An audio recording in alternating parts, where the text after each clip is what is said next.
love me so much more than I could ever know. Your love is deeper than this world will ever show.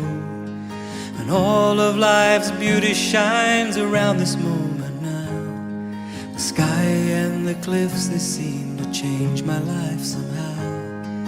And I will never be the same, will never be the same. Whoa, whoa, whoa, I will never be the same, never be the same ever again. Well, here I am waiting, Lord, my life is just for you. Please unfold all the plans that you would have me do. And if all the world's just a breath and nothing's here to stay, and all of the love we feel will save us anyway.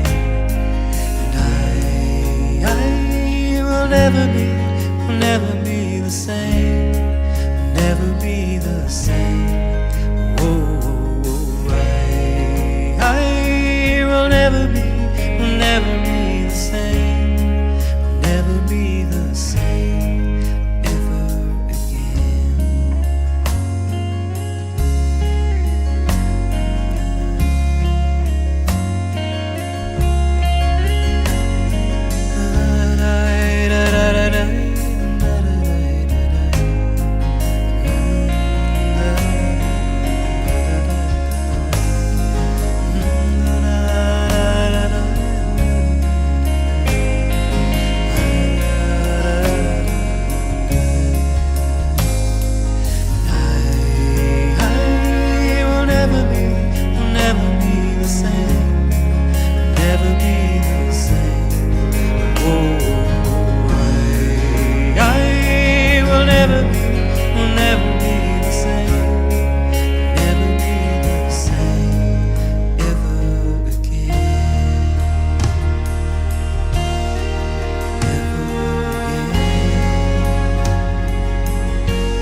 Hello and welcome to SDAQ&A. I am your host, Peter Dixon, and my very special guests today are Alexander Carpenter and Debbie Hooper. How are you both?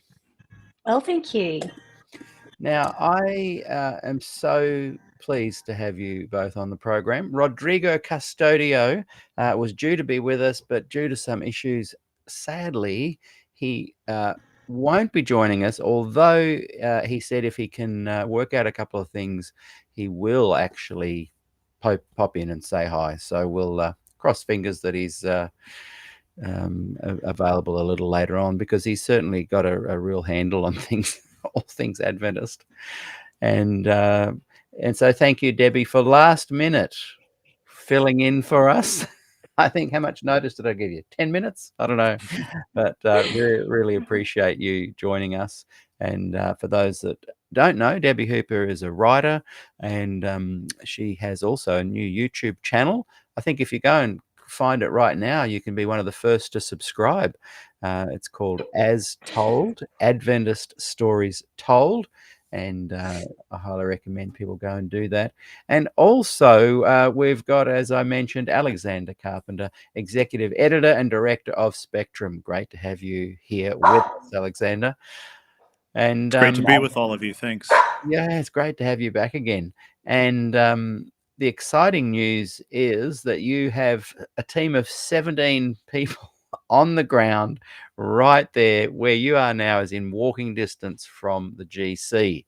So tell us a little bit about how that came together. And now, obviously, Debbie is probably walking distance. Maybe the Gold Coast beaches up there, beautiful beaches in Queensland. But yeah, it'd be a long walk. Be a long walk to the GC.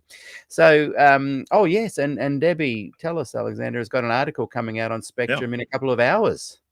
Yeah, so that's a coincidence. Hot off the press. Yeah.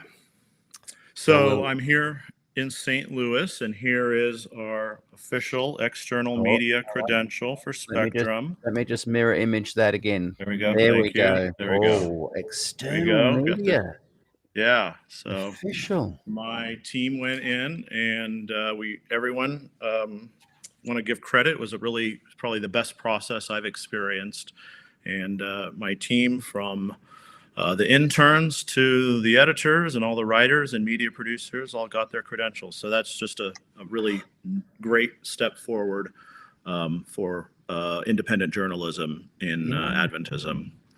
And I want to mention Debbie, who's been a great writer for us, a columnist, a regular columnist, every other month, writes a kind of letter reporting on issues in the South Pacific. And we have a great one coming up in which she talks about in the ways in which the Australian Union, churches within the Australian Union, are kind of having maybe an outsized influence on pushing forward debate around both ordination and, you could say, questions around language in church documents around peer-reviewed science, of course, having to do with the vaccination debate. So thanks, Debbie, for doing that. Wow, that's really good, Debbie. We'll look forward to reading that one. And we've got the Spectrum website just up on the screen there. And it is available at spectrummagazine.org. So everyone go and subscribe.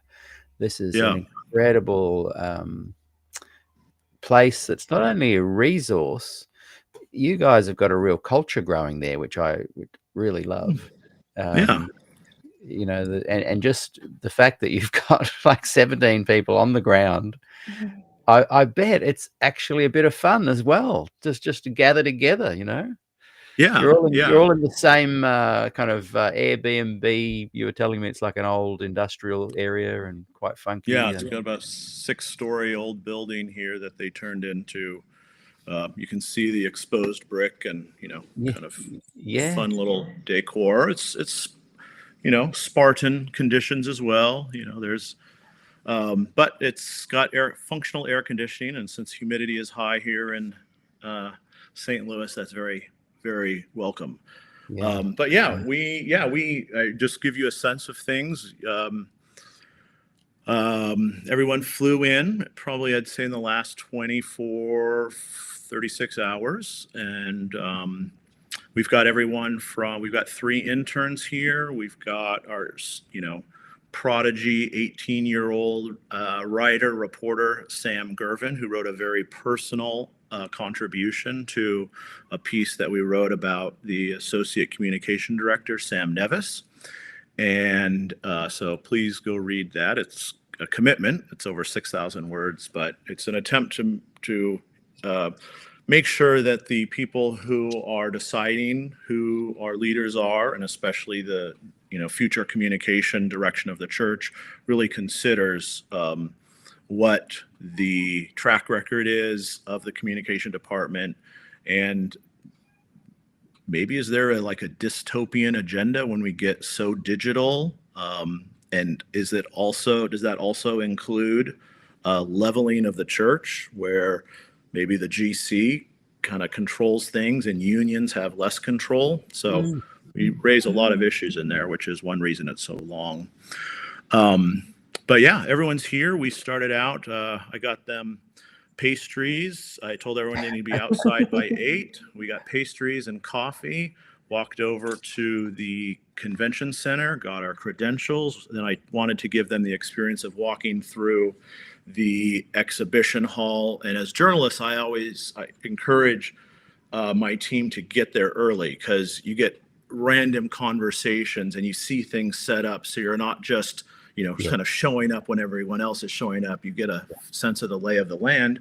So as we were walking in, Cliff Goldstein, dear friend of the show, long-term friend of mine, I'd call him a frenemy, and he'd probably say the same thing, was walking out. And so I said, oh, you got to come over and meet the team. So we actually reminisced about how it was in 2005 when he and I first met at the GC session. I had written a piece satirizing his writing style for a comedy issue of the review I called The Adventist Rear View. I was young then, foolish. Oh, I love it. I want to look that up. Yeah. Was that a Spectrum article? It was a online Spectrum edition that probably doesn't exist anymore, I think. I'd have to go see if I have some old PDFs of it. Yeah. Humor you have to be careful with, because it can, one person's humor is another person's offense. So, but Cliff was a good sport, because I took on his writing style, but I used the pseudonym Cliff Smarty Panstein. So he called me up. He's like, "Hey, punk, are you coming to the GC session? Let's meet up." And so, to his credit, he wanted to talk about a novel with me that he had read that he loved, David Foster Wallace's Infinite Jest. So we have, kept in touch since then. So it was fun. He was a good sport and took a photo with the team, and it was fun. Yeah, I love that. Where you can clearly be disagreeing, but he was open to dialogue and having a discussion, and you've become friends and frenemies. Yeah. Yeah. I give him feedback on his columns. Yeah. Well, he does say some fairly outlandish things. He said something in a short 4-minute video about Des Ford, and it was very inaccurate, and it was really, he was not I mean, Des is passed over and gone and not forgotten, but has no way of defending himself. Luckily Gillian kind of stepped in and called him up on it. How do you feel about that, when these guys that you have diverse and robust conversations with and differences with sometimes play a bit underhandedly? Oh, yeah. There's a kind of thing where, as long as you're kind of nice to each other in person, somebody might call it Christ-like, and that you don't confront each other. That kind of passes for, okay, we're all the same, but you can say whatever you want behind someone's back and all of that. So I really, I'm a little bit more direct, and I certainly always need to learn to, recognize ways of being diplomatic. But I do think that the coin of the realm in church politics is passive aggression. So you don't really say, this is what I believe, this is what you believe, let's find out. It's kind of So it doesn't lead to the kind of open dialogue that, happens here at Yeah. SDAQ&A. And it's interesting because I think people, you've had some folks that are very different theologically from many spectrum supporters, and it's great to hear them in their own words. I think that's always important. I teach my team, you do not characterize someone else. We don't do it perfectly, but you go read their words, and if you're going to say what they say, the best thing you can do is put quotes around what they actually said. Exactly. So Yes. Yeah. the more we can do that, I think the better off we'll be. At Yeah. least it shows that we have respect for the words that people are, that they've actually presented. So the facts instead of speculation really is important. Yeah. Now, Debbie, we'll come to you just for a moment, and I'm just interested. Does that come up on the screen there? Looks like. So Looks like the right one. Good. So that's your. I love the. Nice artwork there. design. It's really good. Yeah. Is that hand lettered? No. Okay. No, that's Canva. Canva letters. Oh, hey, don't give away your secrets. And I mean, yes. It is. tell us a little bit how that came about to set up a YouTube channel and talking about Adventist stories. Oh, well, oh goodness. You put me on the spot a little bit because it's inactive, let me just say. Yeah. And it's something that I've been considering for a long time, is actually doing something on video where I interview people and encourage them to tell their stories. And part of it is because I feel like there are, I'm really interested in the psychological forces that shape religious experiences, deeply interested in that. And yet we can,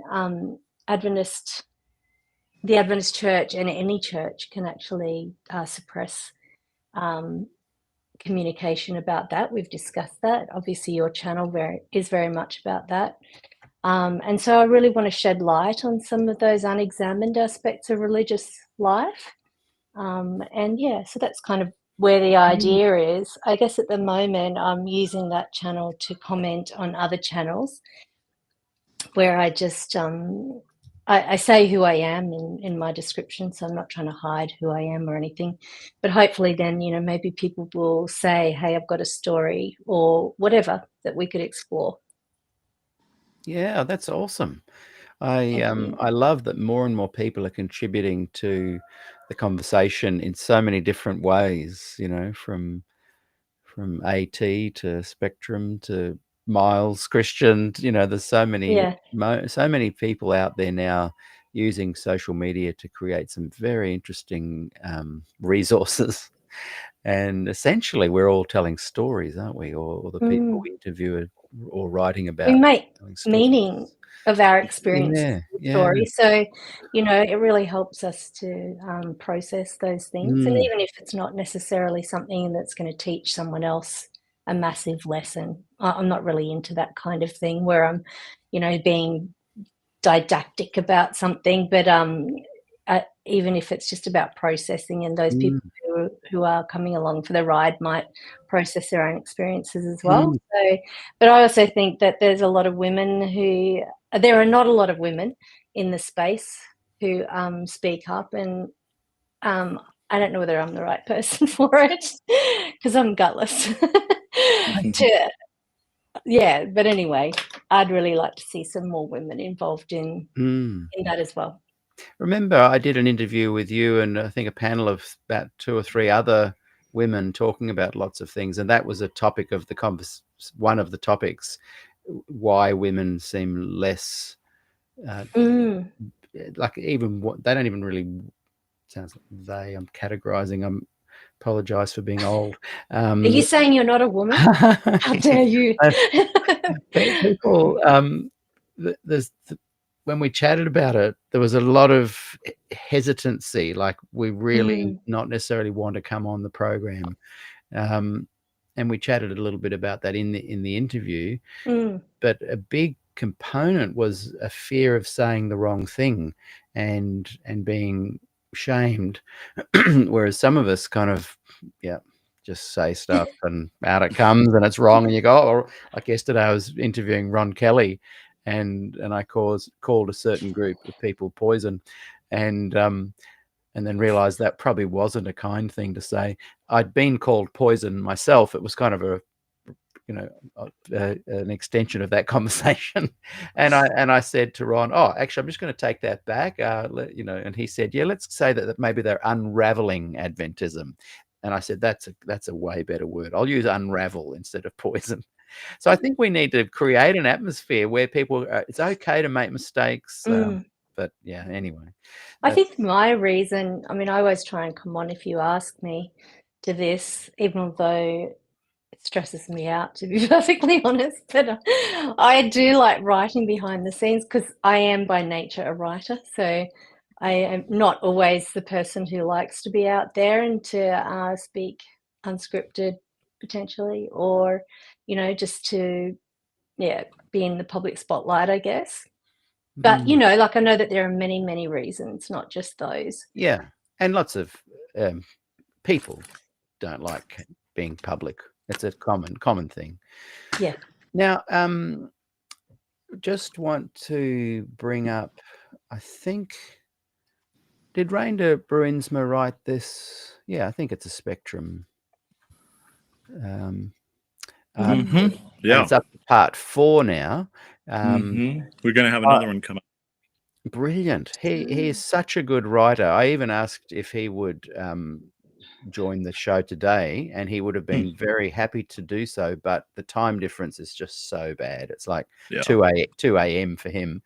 So tell us a little bit there, Alexander, of what it's like working with Reinda, and a little bit about what he has been talking about in these presidential candidates considered.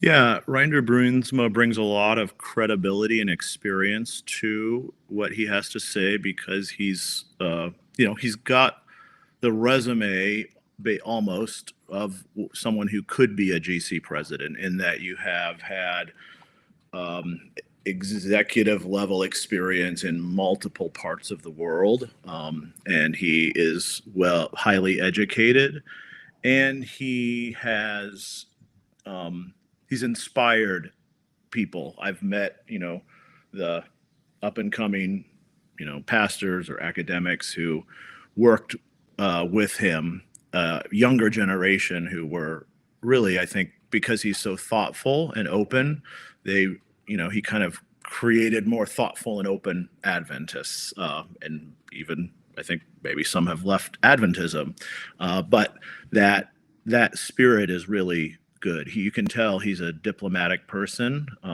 and he shares in his first one in that series. He went through the 3 administrative leaders at the GC. So Ted Wilson, he shares some anecdotes about working with Ted Wilson, and it's a great story about Ted Wilson's knee-jerk reaction to doing something kind to a Catholic that Reinda wanted to do.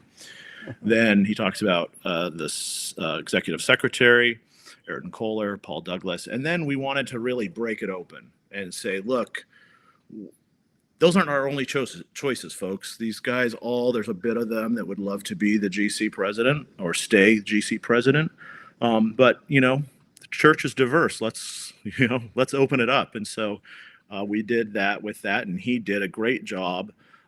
Just showing that there's a lot of people out there that have the sort of secret sauce that it takes to do the thing that you got to do when you're a GC president.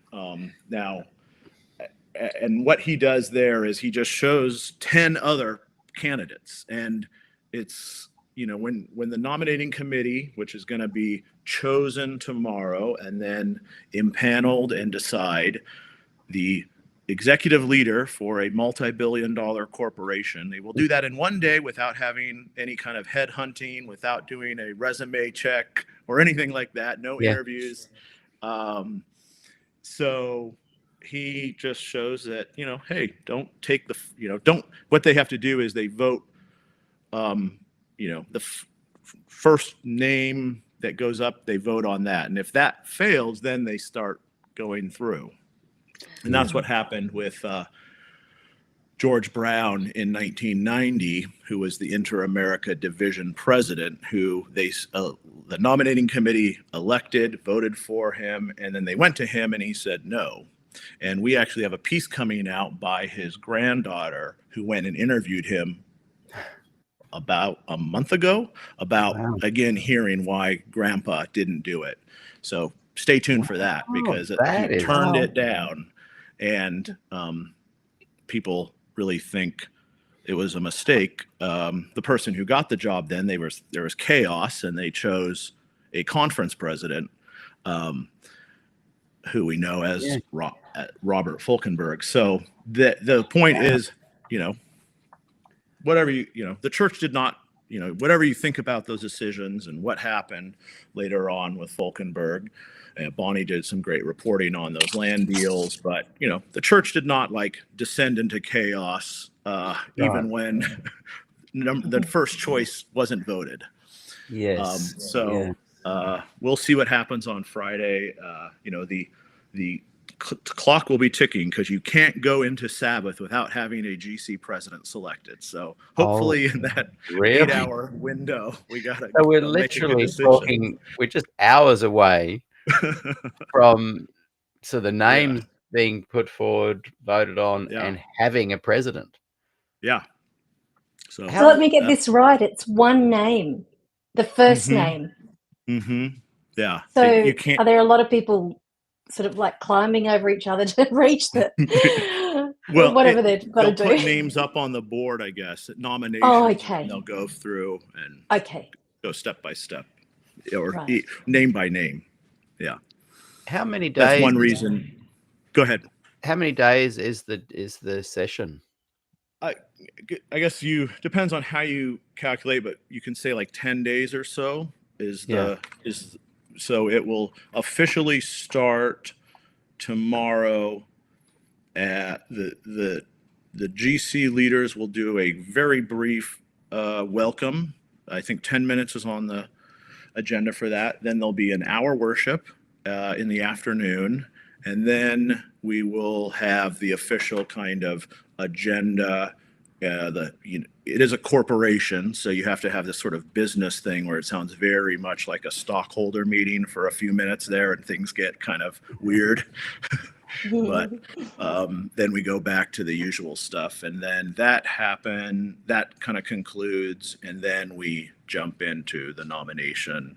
The caucuses will have met, and then the nominating committee meets on Friday morning. So Thursday, your time is the starting time, and what you're saying is that by Friday night, your time, they will have a president. Yeah. By in what 48 hours? Yeah, 48 hours. Who will then preside over the rest of the session. In the president attends the nominating committee for the rest of their rounds as they go through all the departments and levels, but can only advise, is not a voting member, and according to the official rules, you don't have to agree with that person. Right. We'll see what happens. Right. So what if Ted Wilson doesn't get in? What does he then do for the rest of the session? Does he stay? Does he sit on the panel still and be seen and throw some 2 cents in as an advisor, or does he have his last hurrah?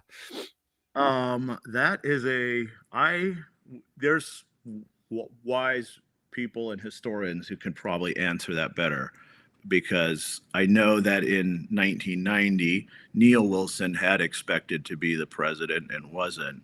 So I should have been listening more closely when Chuck Sandifer was telling me about what happened there. I'd have to go back. I don't want to mislead anyone. So it's a good question. If it doesn't happen, I'd say chaos ensues. That's my prediction. As in, for many reasons, including what Debbie's reporting will show. Yeah. I So we've got Ted Wilson, the top three: Ted Wilson, Ayrton Kohler, and who was the third one? Paul Douglas has sort of emerged as somebody who, he was an auditor, and then he moved into Treasury.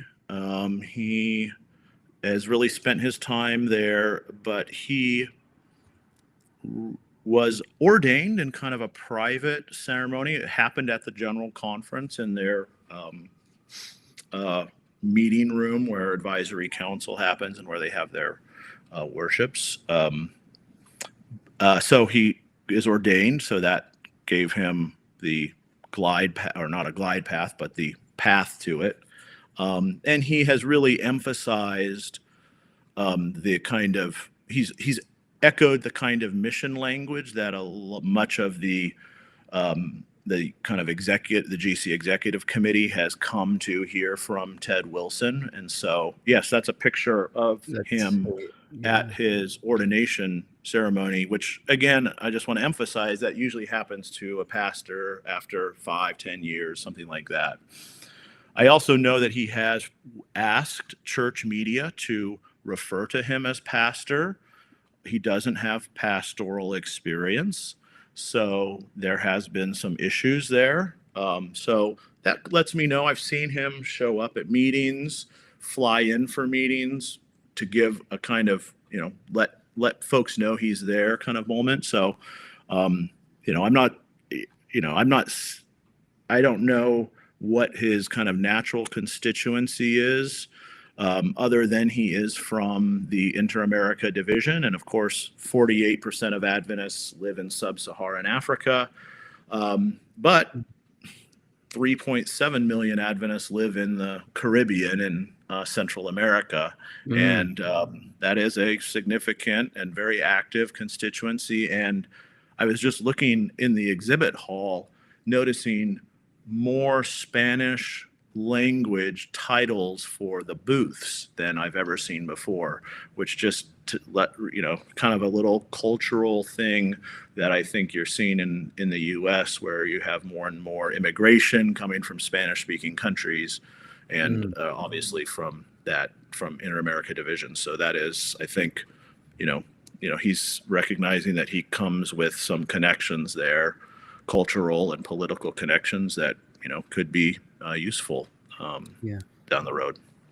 Of Paul Douglas and Ayrton Kohler, who do you think Ted would prefer if he doesn't get in? And which of them align more with his kind of flavor of politics? I would say Ayrton Kohler is just as, and I'm using this word now, it's not to be pejorative, it's to be historically accurate. But I will call Ted Wilson a fundamentalist in the fact that he has stated he only reads the Bible and Ellen White, and he reads those very literally.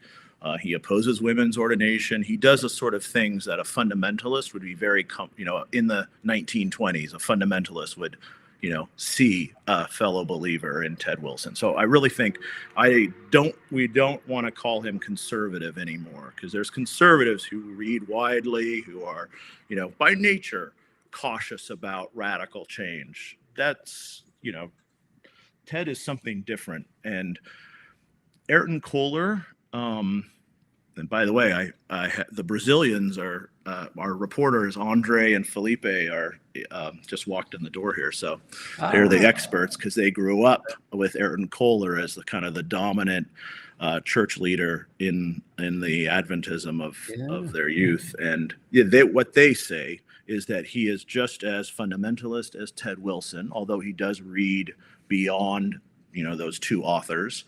But he is a lot more authoritarian or strategic about those beliefs. Yeah. So, wow. But he is also he's different. So there's lots of folks who are just tired of Ted Wilson, so they're looking for change, and they see change emerging. At some point, the church is going to have a leader from below the Tropic of Cancer, where most of the church exists. So he's obviously a candidate. I don't know I don't know what Ted Wilson's preference would be at all, except a continued,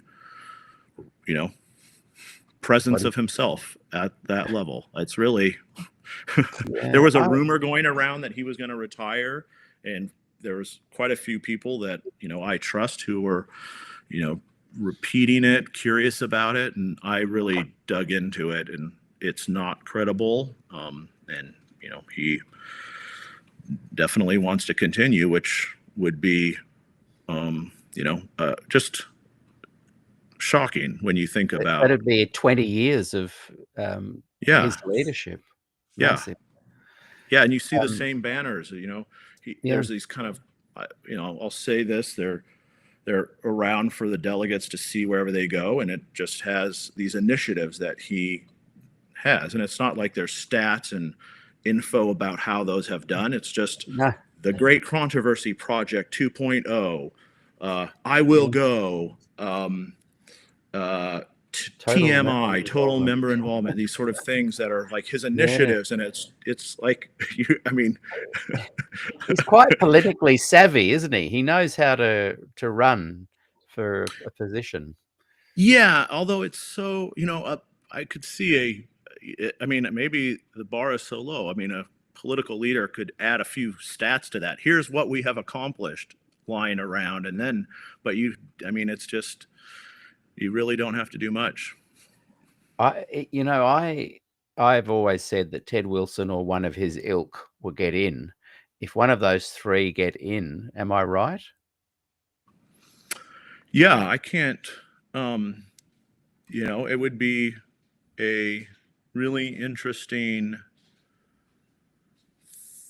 thing. We're putting up a piece by a longtime writer for us. He used to be a columnist. He took a little break, but I wanted him to come back and write for us. And he did a piece about because he is from Ghana, and when he wrote regularly for us, he often wrote about Adventism in Africa. I want to get this title right. I don't want to misstate it. So you give me 1 second here. I'll just pull it up in a And while Alexander is doing that, Debbie, in a moment, I'm going to chat to you a little bit about our very own Glenn Townend here, and he is one of the candidates. So Debbie, in a minute, I'll get there we go. So good. Start picking over some thoughts there. Yeah, he definitely probably had the biggest. He definitely put his stamp on evangelism with the Papua New Guinea numbers. So the article here, and then. Is just the African church gets a rare opportunity to redeem itself, is the article that we'll be publishing by Matthew Corti. So stay tuned. That'll be a hot one. Yes, a rare opportunity to redeem itself. Oh, that is clever. So, Alexander, before I just throw over there to Debbie, for the liberal, progressive, revisionist, big tent, cultural, gospel-based, sabbatarian, evangelical, hey, that's not my Adventism, Adventist. Which of those three would be the best to oversee a healthy looking after and pastoral care to the progressive liberal Adventist? Yeah, I would say somebody who is very comfortable sharing the spotlight. I'd like to see somebody who really lifts up, you've got 13 divisions of the General Conference. And when you go to the GC Executive Committee meetings, it's sort of shocking to think there's a president that leads 3-4 million people who is sitting there, and he goes up and has to, scan his badge just like a random, person, and I'm not saying he has anything more to say, but I don't, if I was to critique Ted in maybe a fresh way, I haven't thought it all the way through, but I would just say that, I would want a leader who would really highlight the Adventism that those people represent and giving them more to say would benefit us beyond and get us a little bit out of the old theological fights and, the way that we're sort of picking up political language from our country, our country's political fights that are happening, and injecting those into Adventist language. It might be interesting to get some of those leaders more prominently, a kind of shared, spotlight where they could lead discussions on some issues from their perspective. We had, really quickly here, Admiral Nakube did a Sabbath school for the Pacific Union College Sabbath school last week, and he did a really great job of, everyone knows, evangelism in Africa brings in the people. Well, he pointed out that if you go to many of the major cities, it's not working like it used to. And you can't just pass out literature and hold a meeting and expect, thousands of people to join the church. And that Adventism in Africa is much more pluralistic. They're not, there's a kind of a comfort with ecumenism, in ways that might make, a kind of Western Christian think, I picked this denomination, I'm sticking to it. Well, maybe the Pentecostals, we can go there on Sunday and enjoy the worship, but we enjoy, the Sabbath with our Adventists. So there's a kind of fluidity that you might call them liberals, even though they're probably very strict in a lot of their theological beliefs. But I'd love to have those voices highlighted, because I think it would maybe just get the same old boring conversation in some new directions. Yes. Okay. Debbie, so let's just bring up on the screen again. I think, so this is Glenn Townend, and he's the president of the South Pacific Division. He and I went to Avondale together. I think we graduated the same year, maybe, as well. And I went on to become a musician, and he went on to bigger things. So you're saying he's got your vote? I would, if I was voting, I'd be voting for Gary Krause. Oh yeah, he's a good guy. Yeah, Gary Krause. Someone like Gary in that leadership position, I think would be a breath of fresh air to the Adventist Church. But yeah, so Debbie, your thoughts? I'm interested in knowing. Here we are, like Alexander just said, with 48 hours from the guy being the president, and it's blowing my mind a little bit. But, so maybe there's no chance for Glenn at this stage, but if there were, what kind of pathway? Keep hope alive. Yeah, keep hope alive. If there had been a pathway to that, what does it look like? So if Glenn had thought, I'd like to be the president, what kind of things would have needed to play out for that to have occurred, or for Gary Krause as well? I wish I knew Glenn, but he graduated a few years before I did, not long. And so I don't really know him, but like Gary Krause, he's of my vintage. So Gary and I were at uni together at Avondale College, and then we actually did some writing together. I did a year of volunteer at Science Publishing Company when I was in a couple of years out of my teaching degree. And so, I do know them both relatively well. What I know about Glenn is that he has been very involved, as Alexander mentioned, in PNG for Christ, which is a massive and essential part of becoming GC president. I think Gary has some, he has a little bit of, he has some experience in that area as well. And I wouldn't say little, that was the wrong word to use, but he's the director of Adventist Mission, so he also has some standing in that space. So both of them have actually fulfilled that, if you would call that one of the Requirement. prerequisites or requirements for it. But if you want to be General Conference presidency, I did have a little look into it as a progressive thinker. You got to start really early. And both of those people, like they had a very early ministry where they built reputation. They're both capable. They're mission focused, spiritually grounded. They both also, I believe, and I can't know this for sure, you might want to correct me, Alexander, but I believe they avoid controversial stands, public stands. They do. Mm.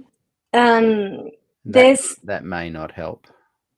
Yeah, so then they progress to their regional leadership positions, which they're, and they need to become known for their administrative excellence at that point, and the fact that they're interested in church growth. And then there's a level of, and some of this is a bit tongue-in-cheek, sorry, but public image management, I call it. Yeah. So you need to demonstrate your loyalty to the fundamental beliefs and mission, while simultaneously quietly supporting inclusive and reform-minded policies, if you want to appeal to them, while simultaneously avoiding confrontation, public or private, with church orthodoxy.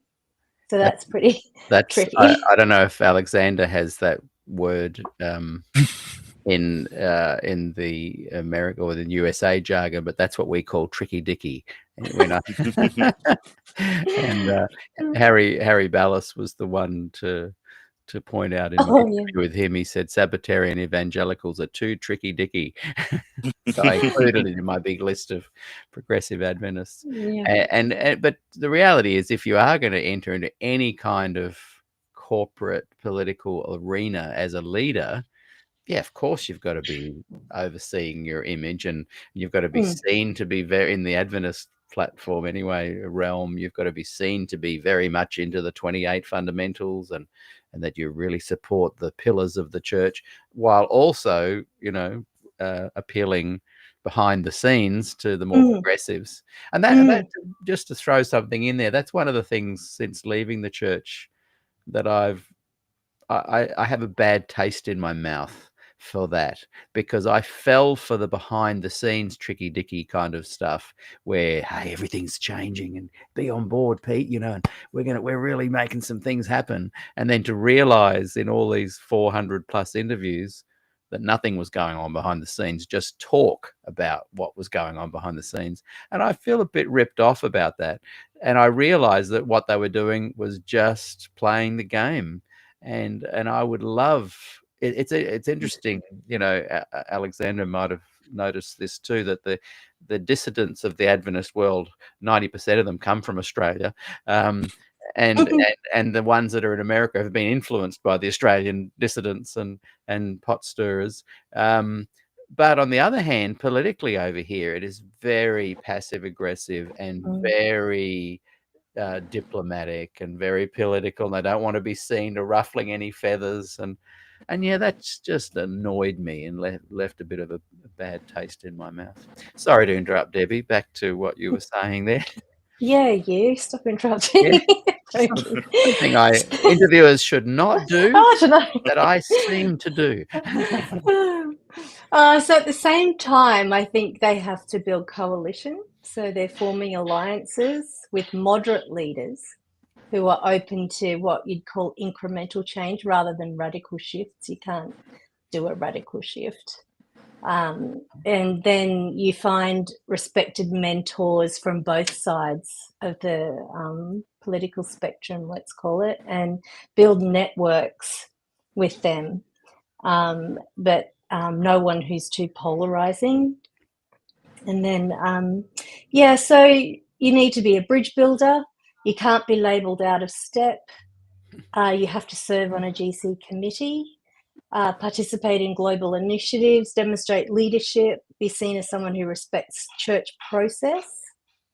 Avoid conscience voting is another tongue-in-cheek thing I thought of, unless it's viewed as pragmatic, committed, and done with inarguable integrity.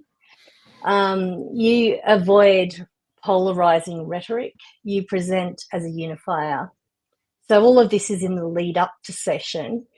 And you hope this is something that could potentially work down the track. It won't for this one, I don't believe. You hope for a significant demographic shift or a global crisis that discredits hardline conservative leadership. So, and in some ways that has happened, but it's happened from the other side of the political spectrum, I would say. Yeah. And do you think Glenn has been intentionally, and again, I'm not meaning that as a bad thing. Like, if you're into this thing and you feel that you can do some good in the world, you've got to play the game. Do you think he's been intentionally putting his hat in the ring? I can't answer that because I haven't had any talks with him about that. Right. But I would imagine PNG for Christ was a very big positive tick for him. And to have Ted Wilson support it and be there also, you know, showed some power behind it as well.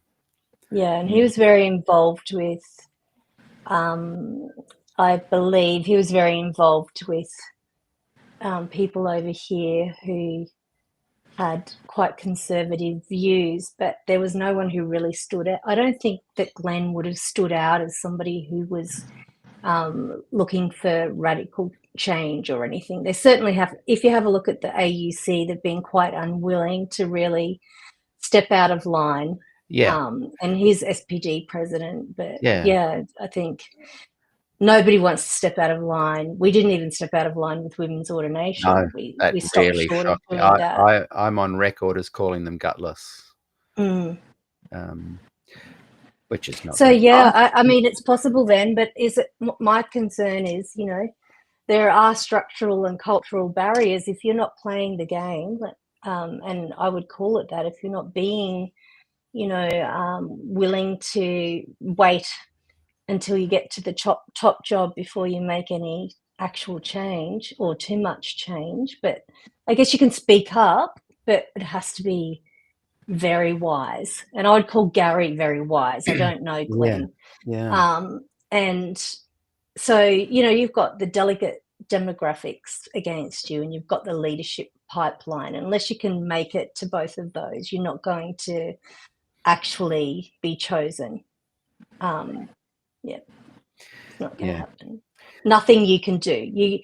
You know, at nomination, you're relying on peer nomination, which relies on delegates' knowledge, rumour as well, might I say, and prayer, and prayerful consideration, and nothing you can do in terms of campaigning. If you're seen to be campaigning, that's a big no-no.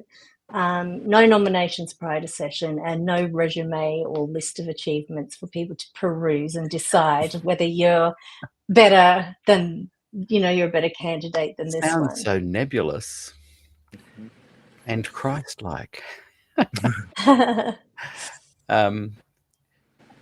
Anyway, well, I don't think he's got a chance. So I guess that's what it comes down to. He has a chance. But I'm glad I now understand how it could happen, and how people in future, if they wanted to try, you can see the pathway there. You've outlined that very well. Thank you. Now, Alexander, off air, we were chatting a little bit about this very interesting topic, reclaiming the prophet. These guys, you know, that are listed here: Eric Anderson, Nils Eric Andreessen, Jonathan Butler, Denny 14, Larry Garrity, Ron Grable, George Knight, Don McAdams, Gil Valentine, Eric Anderson, just listed out ones that I know, and half of them I've interviewed. I count them in a little group of my favorite kind of people. I love how they are very knowledgeable and smart. They write so well.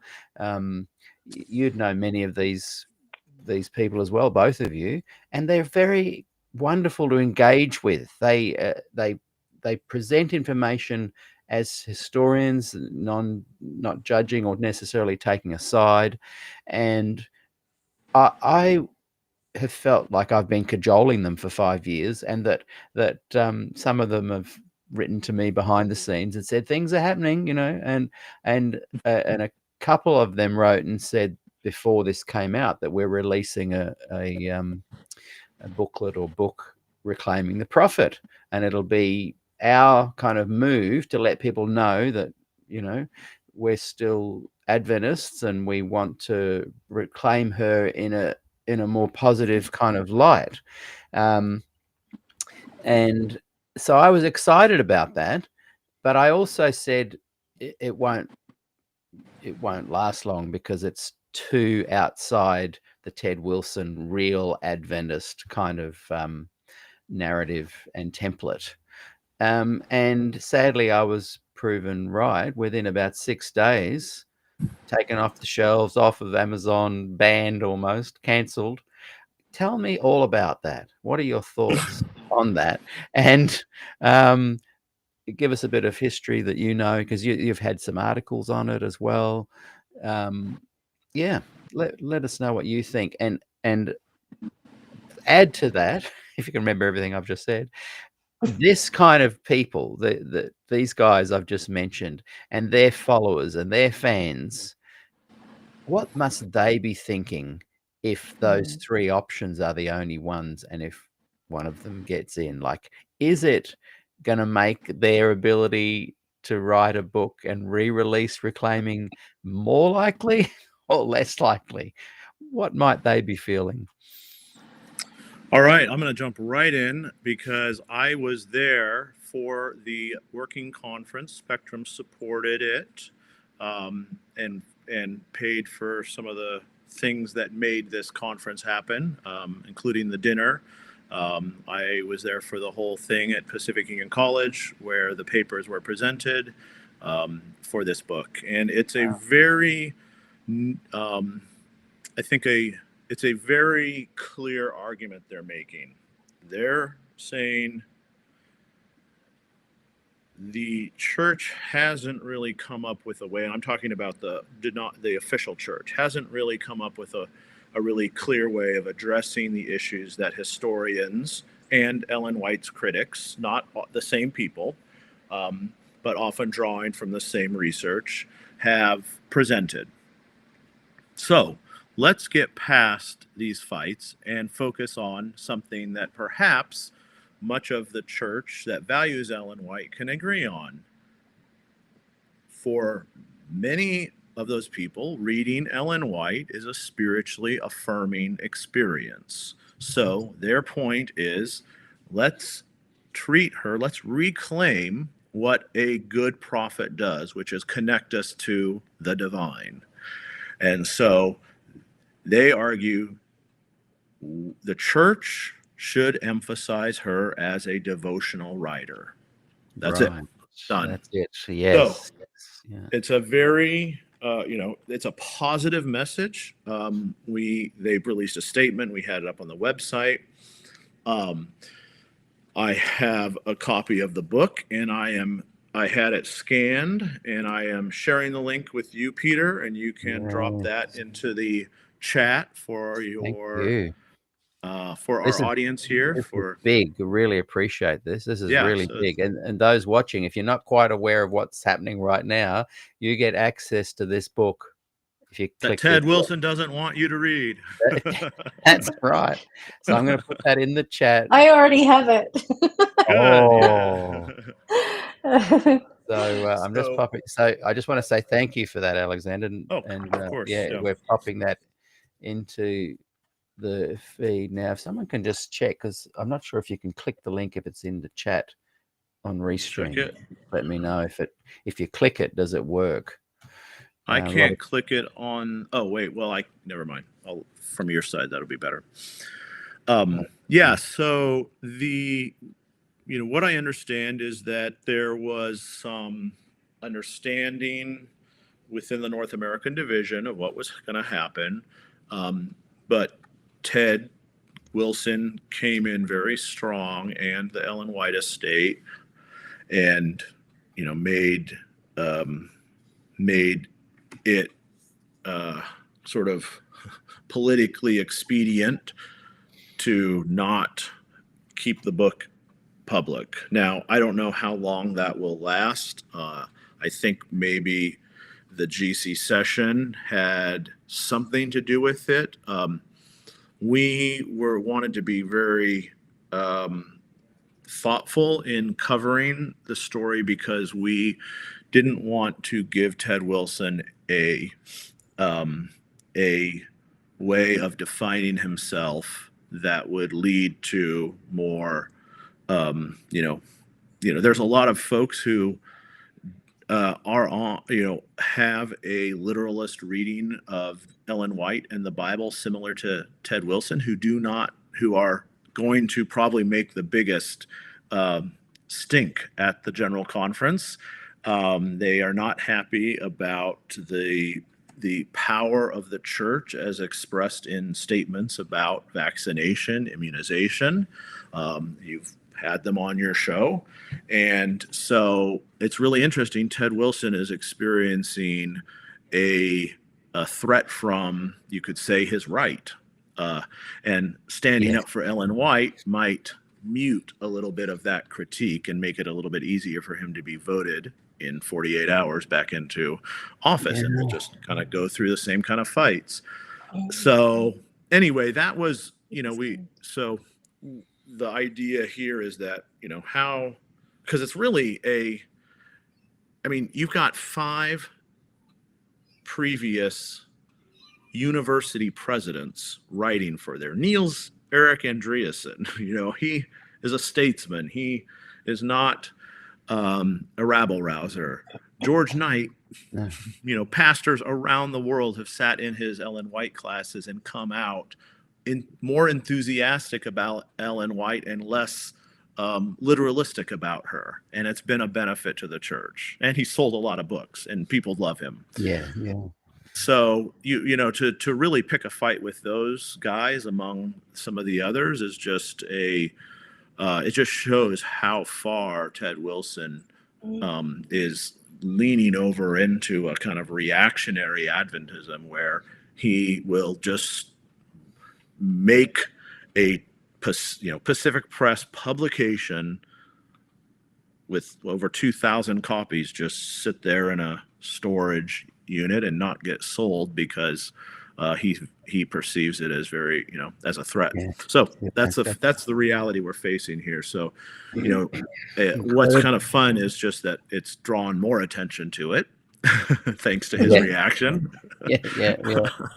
And we'll see. I think we'll see. It may not be as beneficial as he thinks because I think people just are so tired of that kind of authoritarian thing. Okay, you agree with Ted Wilson on a lot of things, but when you've got, folks, there's a thing, I think Debbie really expresses this well. There's this kind of, I don't remember the phrase, but this kind of discomfort among folks who are on opposite sides of a lot of issues, but just do not like the way that Ted Wilson is kind of my way or the highway with his Adventism. And so, this is another example of that. Yeah, it's just so profound. And I feel like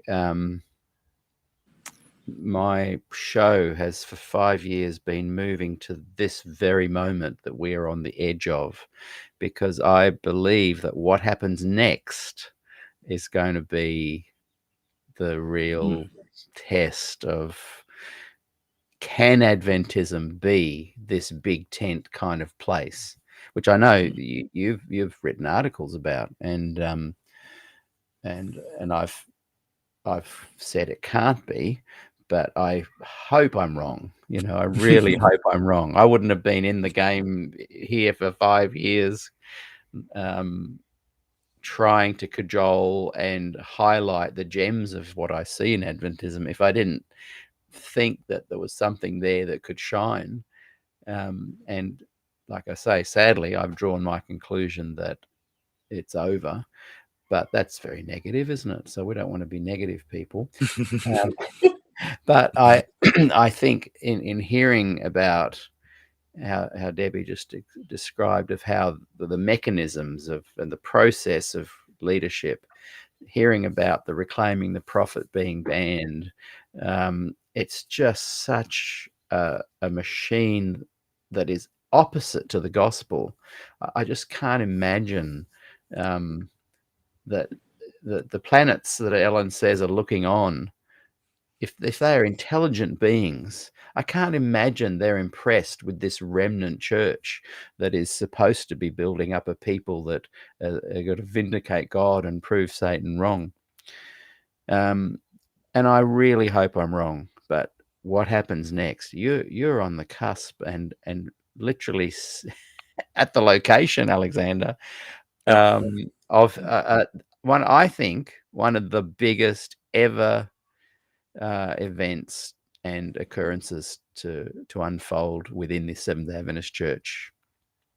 Yeah, it'll be interesting to see how the forces align. There's some really interesting websites out there. There's churches. I'll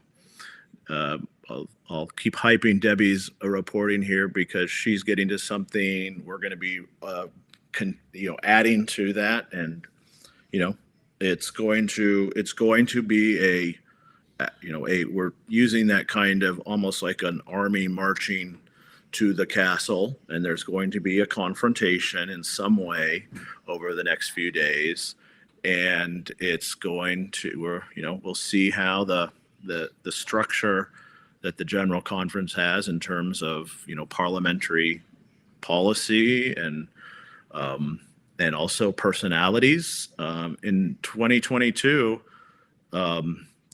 the same kind of folks who are connected to like SDA Pearl and the Fulcrum 7 tried to insert the discussion they wanted to have into the agenda, and Ted Wilson had to come out and sort of speak ex cathedra to everyone and tell everyone to chill out and follow the rules, and it didn't end the debate, which just shows that but it kind of it chilled things out a little bit, and so it'll be interesting to see if he can still do that. What happens if he comes out and a couple thousand delegates say that's not good enough? We want to have this debate. If that happens, then it would be,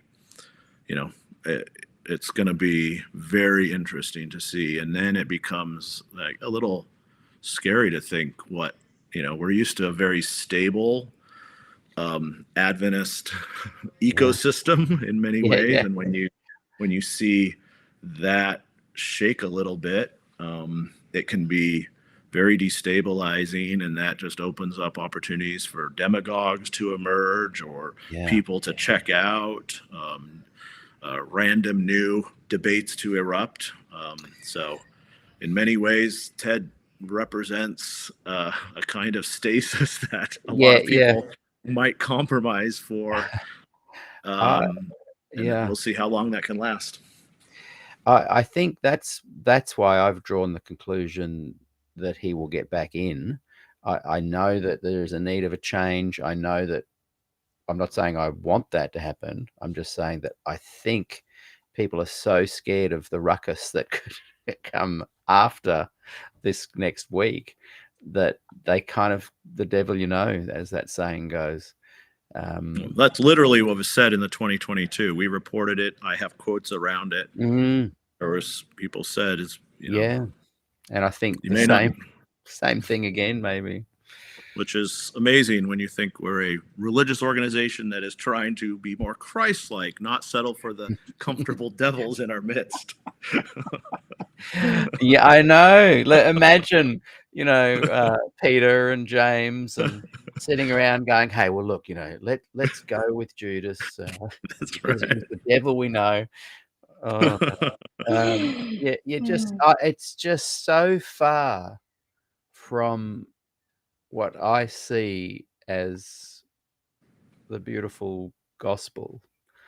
That it's horrifying to me that this church that I loved and was marinated in and grew up in and had a really beautiful cultural connection with all kinds of Adventists may at its core be heading towards doom. and an implosion. Yeah, I'd say fracture. That's definitely, you could see that just happening with Yeah. the way culture is changing. There's a lot of external pressures, but yeah, it'll be, there's a lot, it's a big machine, and there's a lot of people who benefit from that machine that are the decision makers. The nominating committee is going to be about 250 people plus or minus, and about 150 of those are union presidents. So the Australia union president in this case has more power than the division president, for instance. So those union presidents are kind of like those barons when you're talking about like the War of Roses, Yes. or those Yeah. kind of times where they can kind of alignments can happen that could be really interesting. I'm hoping we'll do our best to tell those kind of internal stories and see if there's a new alignment that happens. It would be interesting to see. That would kind of cut across. You see that in politics right now, with currency changes happening and China emerging with, picking up places where like the U.S. has, lost ground. I wonder how that might be mimicked in Adventism, what new alignments might emerge. And I think Ellen White was very involved in setting up the unions to head off at the pass this kind of dictatorial global headship. And that's what really upset me the most about the women's ordination vote, was how her original intention of the unions being able to look at their subculture on the ground in their part of the world and administer and oversee to that group of people was, overtaken, and their power to do that was just taken away. I'll jump in really quick. Sorry. Yeah. No. I'll just please. On that level, we're paying a lot of attention to Africa. Our reporter Stanton Witherspoon is from Liberia, and he went to the Africa Digital Design Institute in Kenya after he was, a pastor and conference communication person, and he's been really great. We are launching a newsletter during the GC session called Adventism in Africa, in which we'll start out as a monthly newsletter, and we'll do reporting focused on that. There's 3 divisions in Africa, but there's no centralized voice of Adventism in Africa. So Spectrum is going to do some work in that space. One of the things we're focused on is the political realities of Adventism. So we're looking at Zimbabwe. You've probably seen a reporting on ADRA Zimbabwe, but that gets to a deeper issue, which is that we'll be looking at a billionaire who there's a great Al Jazeera documentary about how he extracts gold from Zimbabwe, takes it up to Dubai, it's washed, and he then has money.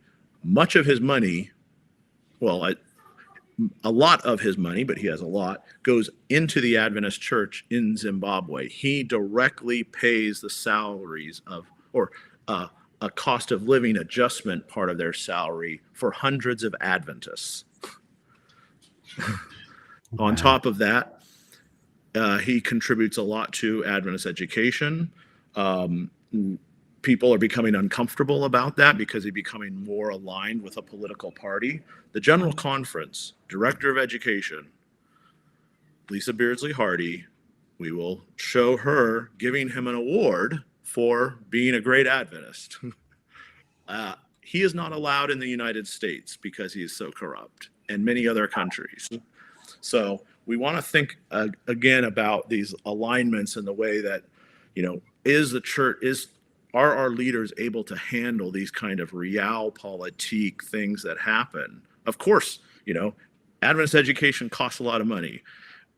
Everyone wants to figure out how to fix a lot of the problems there, and it's really easy to take money from a billionaire, but that comes with strings attached. And are our leaders thinking about that?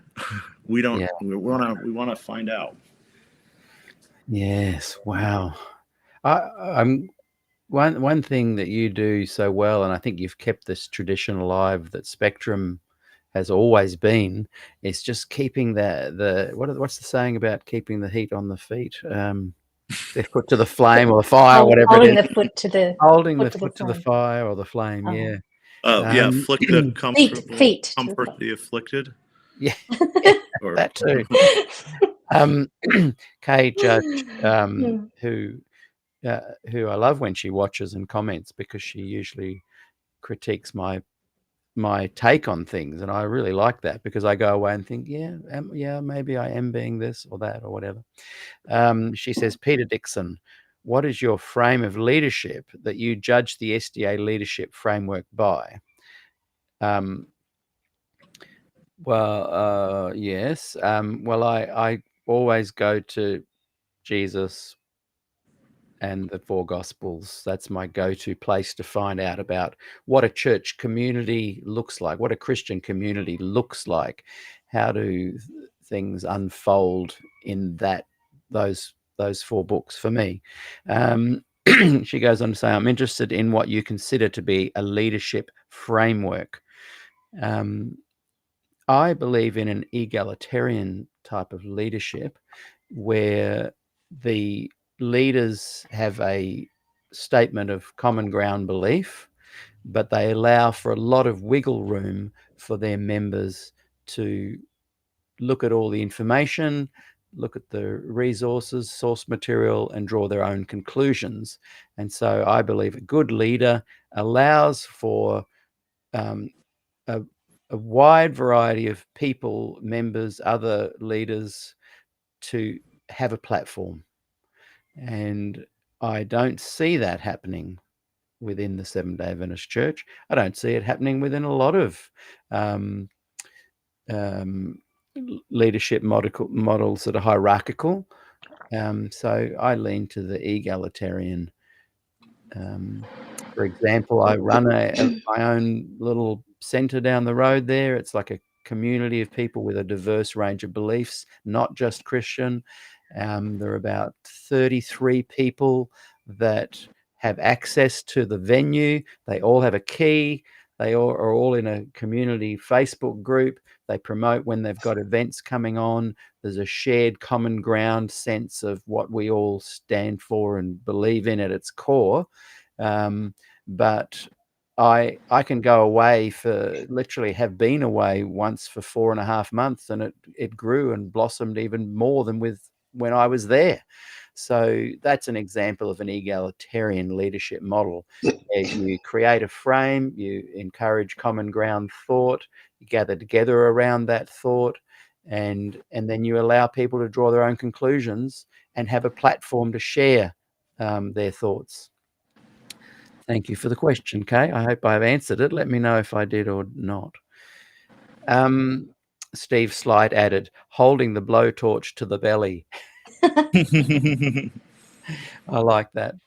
Now, I was going to ask a question there, and it's just totally gone from my mind.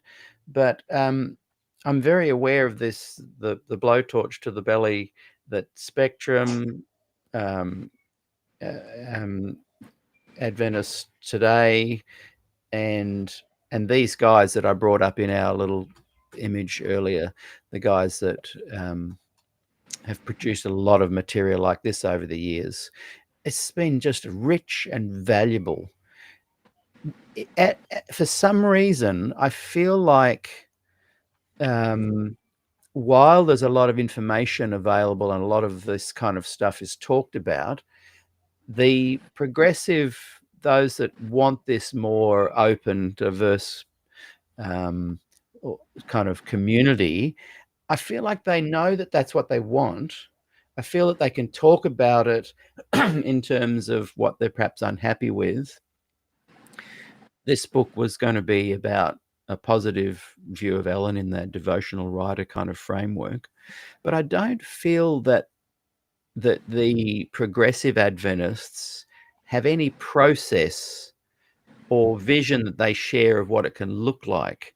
The conservatives, fundamentalists are brilliant at organizing themselves, networking, monetizing. They have a process, and all of them do. Even when I chatted to Ron Kelly yesterday, within 7 months of him being fired, he's got this whole new thing that's going to happen. It's organized.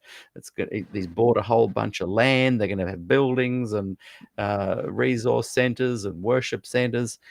And I'm interested in what you both think on this. Why is it that every time a fundamentalist conservative gets their nose put out of joint or they want to make something happen, they develop a dream, they put it into process, and they tell everybody what it looks like at the end?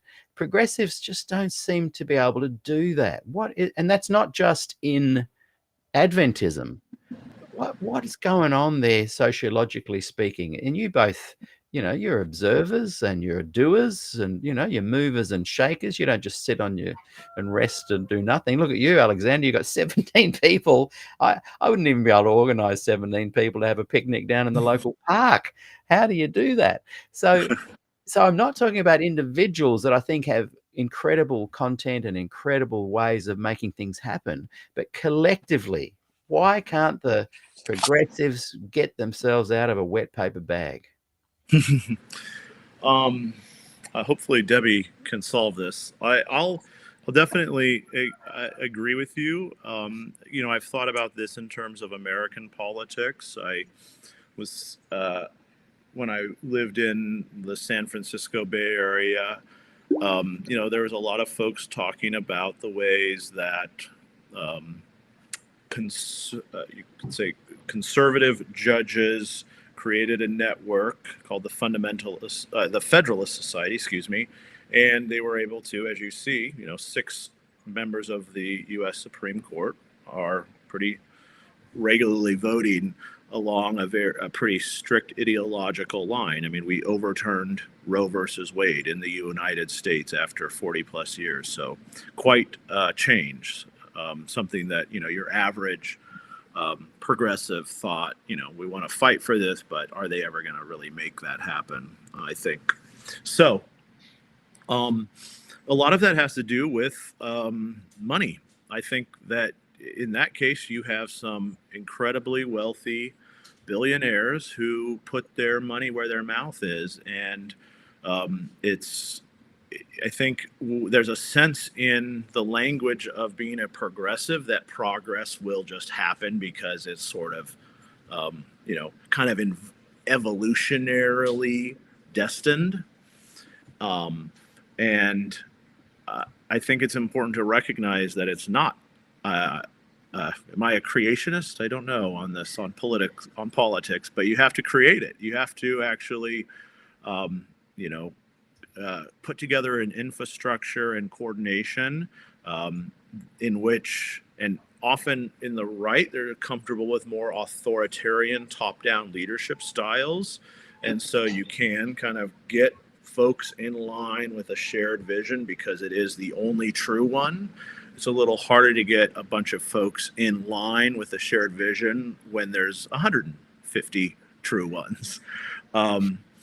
So I think there are good examples of that. And beyond just fear as a motivator, I think that the realities that you saw with the civil rights movement, I'll say, we could say undercut your pessimism, Peter, because you've had people overcome an intractable problem, not just based off of, what we would call human racism, a kind of ignorance about people who are different, fear, but also a political system that was deeply rooted in not changing.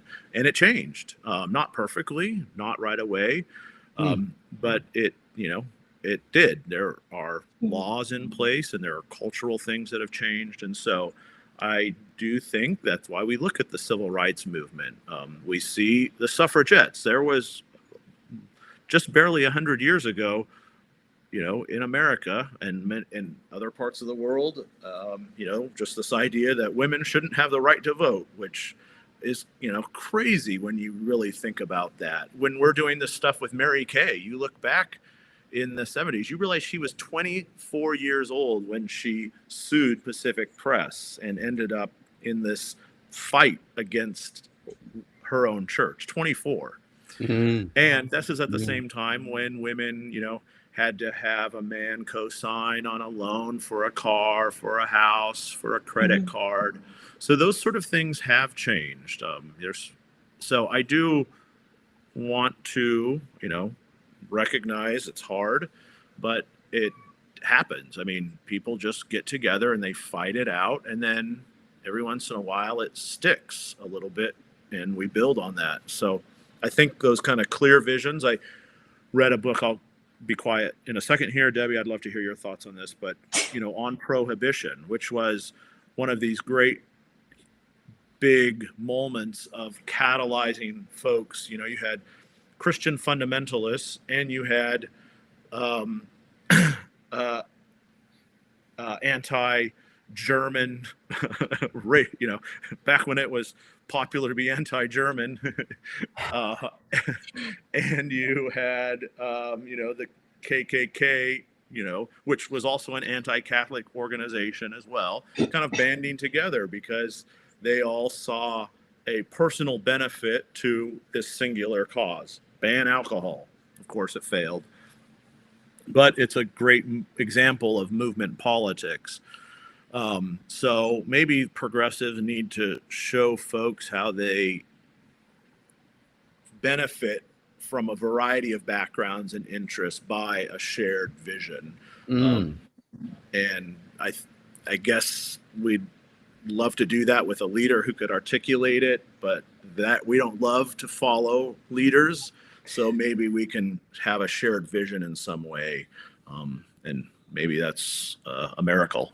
So Debbie, solve that, please. I don't have a solution, but I do see what you're saying. And when I look at the civil rights movement, the suffragettes, etc., they had a singular purpose, and it was the value of humans. So people who were treated poorly, and so the belief in that was enough for them to want to fund it and to want to put their efforts into it, those kinds of things. But I wonder about whether and perhaps it's possible to find something, a central belief for progressives to rally around. But I have a feeling that there's too much conflict between, one progressive will believe in one set of established principles or only part of them, and the others will say, no, that part's not right, that part is. And so there's a lot of conflict, and you've got the IJ, you've got EGW, you've got Sabbath, you've got ETC, sorry. EYC, whatever. And there's a lot of conflict with that. So I wonder whether suspicion comes about when you have a whole bunch of progressives together, and there's so much to conflict about, and they all have their own little hobby horse to ride. I think that could be partly it as well. I don't know. Yeah, and I think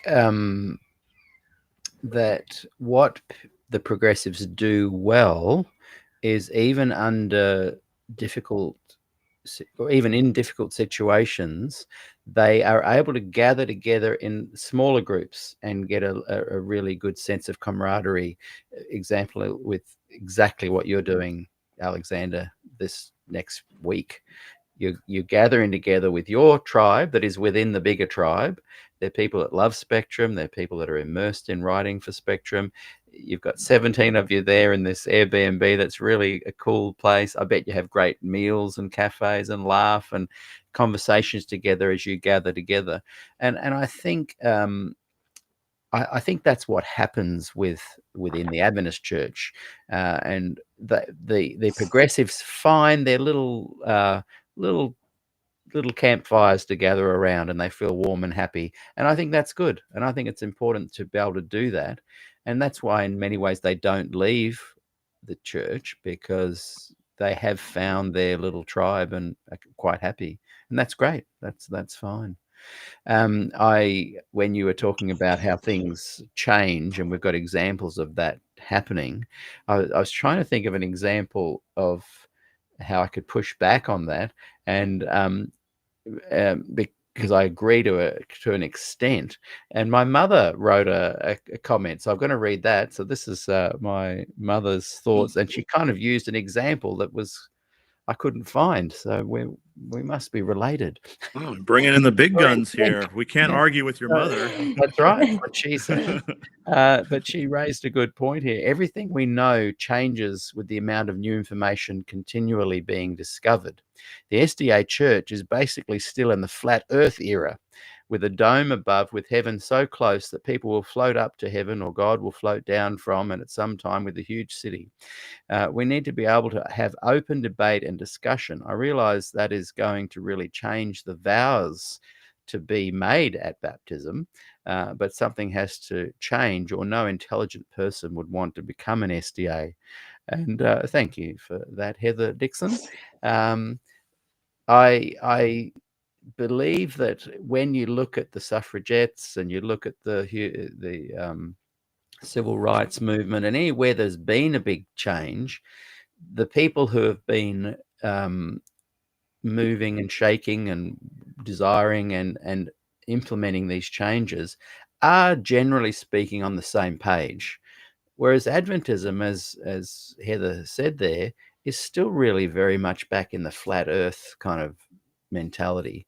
There's other big religions in the world that I won't say because I get algorithmic punishment, but they are fairly fresh and new to the world. They're over 1,000 years old, but they haven't had their renaissance. They haven't had their Luther Reformation yet, because they're still emerging, and perhaps one of the reasons Adventism struggles is because at its core it's still like a very much a Bronze Age movement. That's just something to add to that. Steve Slight has written, you are talking about the change from following an authority figure to the authority of research and data. Big change. Very true. And Mark Anthony wrote, big tent denominations always fall flat and disappear. Methodists, where are they? Anglicans. The Anglicans are all over here in Australia. They're flourishing over here there, Mark. But my point is that if you create an egalitarian kind of leadership model that I answered Kay's question about, it's not about falling flat or disappearing. It's about shifting your focus of what that is. And I don't think an egalitarian group that gathers together around common ground, it's not that they fall flat, it's just that they're smaller. It's not that they fail or disappear, it's that they're not meant to exist forever.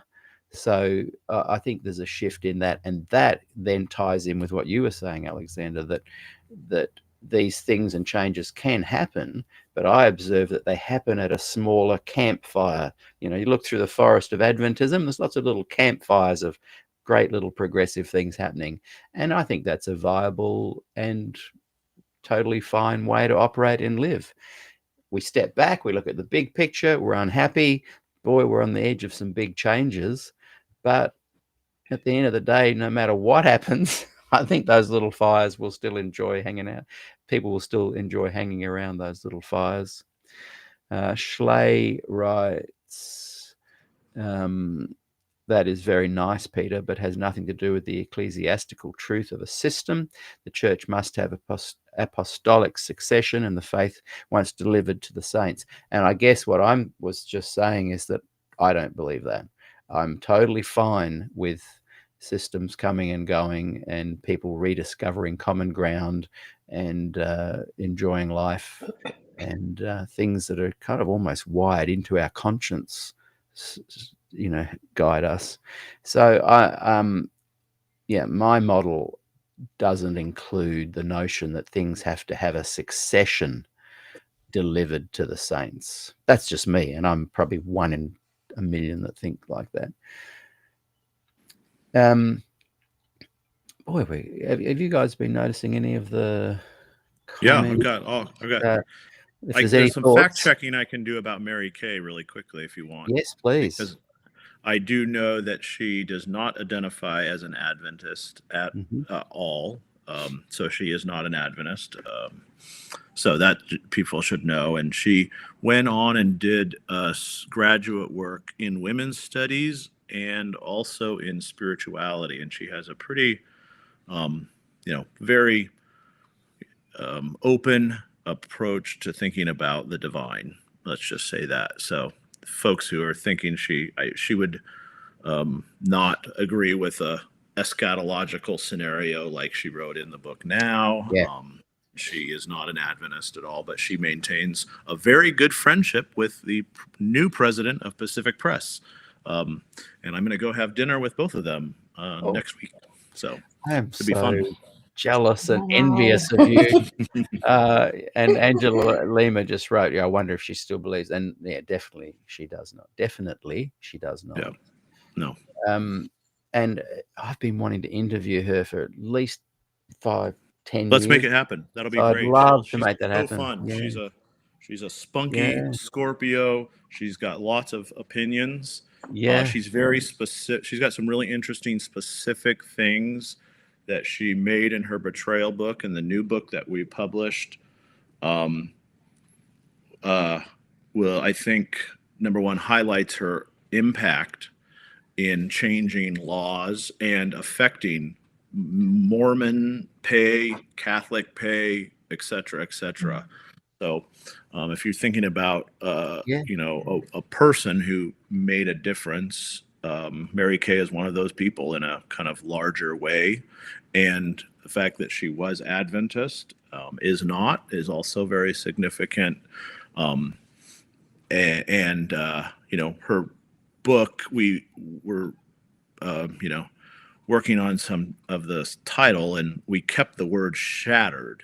That was part of her. So betrayal, about how it a sex discrimination case, the shattering story of her sex discrimination case, right.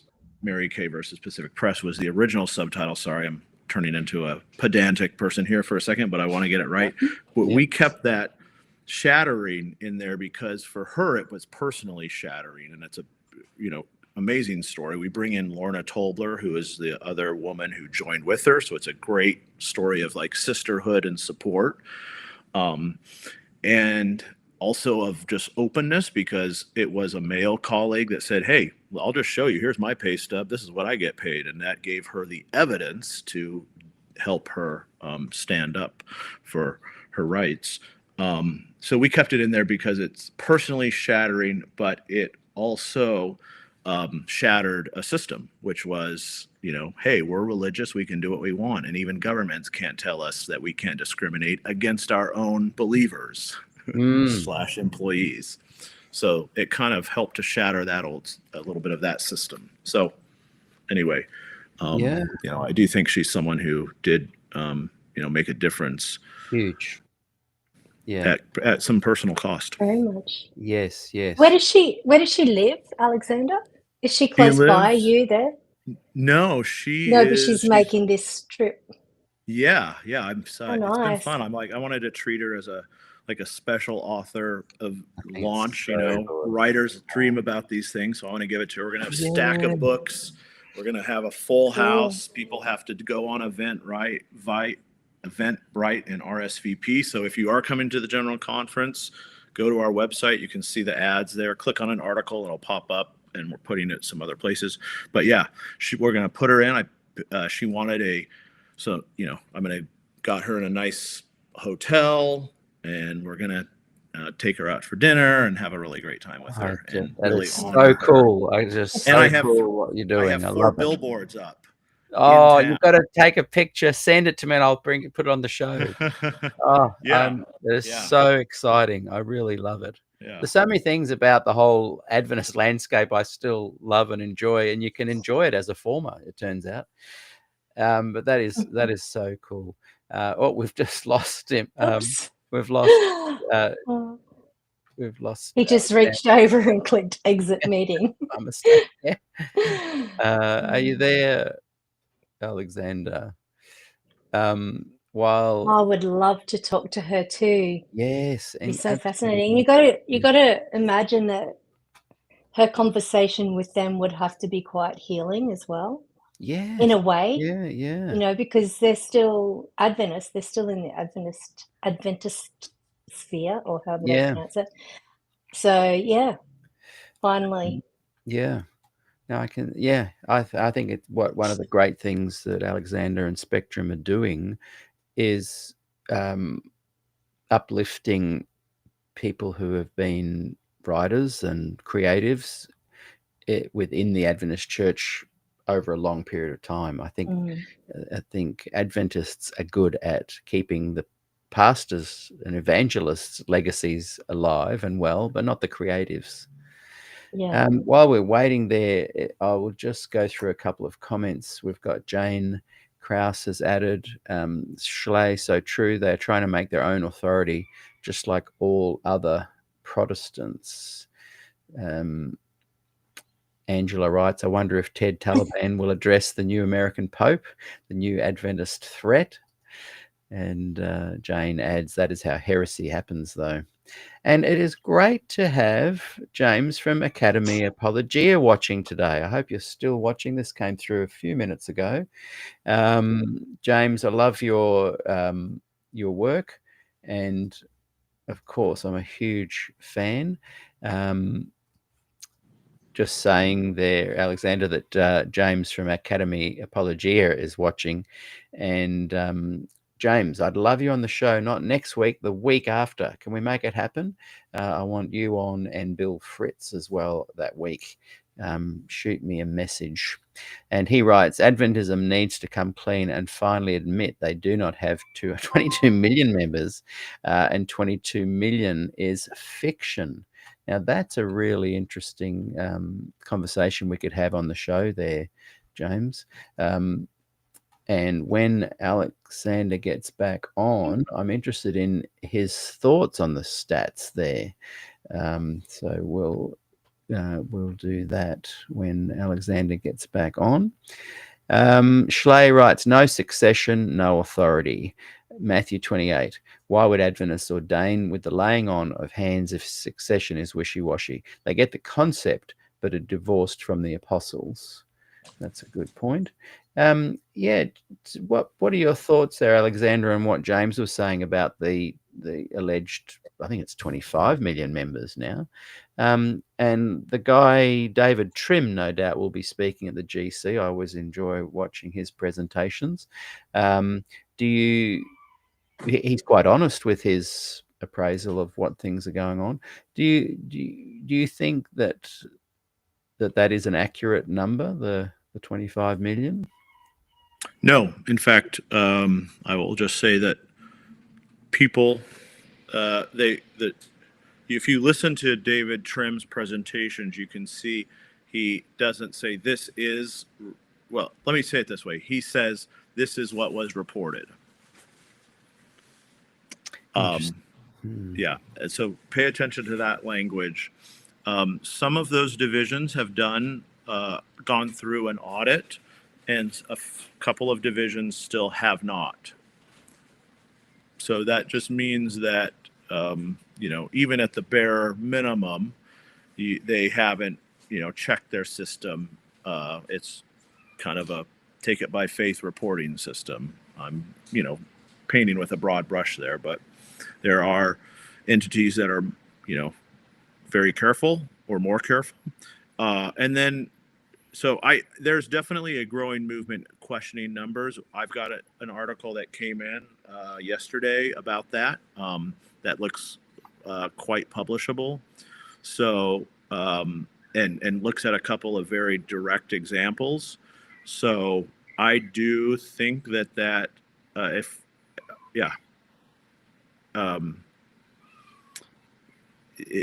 in fact, there's some competing data when you have like other social surveys go out and ask people. The statistical, there's almost no corroborating. Let me say it this way: there's almost no corroborating outside evidence for the eye-popping numbers that you see. Right. Wow. So but it really, what defines an Adventist? Sometimes people will just, because maybe they grew up Adventist, they're out in the world, but they in some way feel connected to that when they pick a community. Well, what does that mean? Do we it's almost like a fundamentalist might say you're not Adventist, but what does that mean? Like, is someone in some way, how do I define being a family member?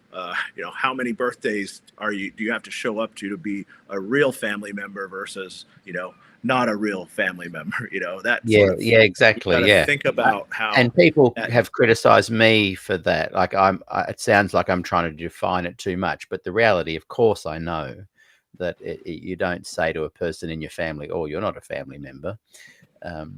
Yeah, that maybe I'll say it this way. There's so having I think it's just over 23 million was the kind of latest thing that I saw. That benefits a couple. It benefits some parts of the world in the kind of thing we're going to see here, which is its own kind of internal. There's lots of people who are listening that probably do not care about Ted Wilson. But for the people who do, reporting members matters. And then there's a thing that a kind of triumphalistic thing. There's more Adventists in the world than there are Mormons. Like, what does that mean? Well, are we, it's self-reported in many ways. But, there is a kind of self, if Adventism starts to decline in significant ways that all of Adventism recognizes, what does that do to the psyche? The kind of a growth it kind of, even though, Jesus nothing's happened for 180 years now.